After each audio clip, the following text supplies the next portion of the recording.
Bonjour et bienvenue dans ce nouveau conseil spirituel. Alors cette semaine, j'avais envie de vous parler justement, on parle beaucoup de spiritualité, d'être un être spirituel, etc.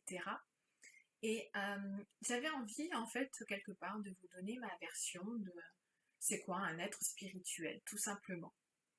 Et donc la réponse pour moi en fait elle est très simple, c'est-à-dire que être quelqu'un de spirituel, c'est simplement être quelqu'un qui est dans l'amour et dans le respect de soi, dans le respect de l'autre. Et je trouve que quand on comprend ça, et ben ça ouvre aussi pas mal de choses. Ça ouvre pas mal de portes. Parce que la spiritualité, malgré tout, a été beaucoup impactée par la religion, par les sectes, par tout un tas de choses très négatives, justement, je trouve aussi pour nous faire un peu maintenir la tête un peu dans l'eau, hein.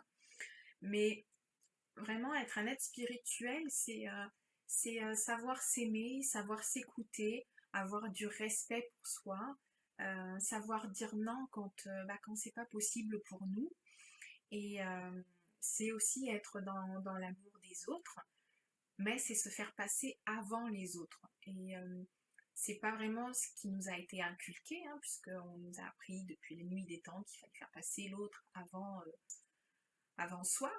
Mais c'est totalement faux, puisque je veux dire, tant que l'on ne va pas bien, on ne peut pas aider les autres correctement. Donc vraiment, pour moi, voilà, c'est être spirituel, être un être spirituel ou être dans la spiritualité, c'est vraiment être dans l'amour de soi et être dans l'amour voilà, des autres, de son prochain, mais avec toujours soi en premier, d'accord. Je reprends toujours ce principe de l'avion, je sais que je vous l'ai déjà sorti, mais je trouve que c'est vraiment ce qui est le plus parlant quand l'hôtesse vous dit mettez d'abord votre masque pour pouvoir aider la personne qui est à côté de vous, et c'est totalement ça.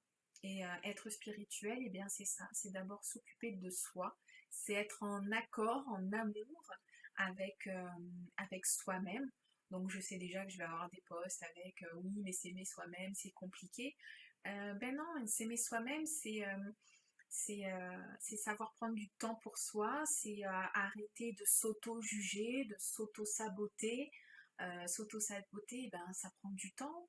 Mais voilà, c'est prendre conscience aussi que tout ce qui sort de notre bouche a un impact, tous les gestes que l'on fait ont un impact dans notre vie.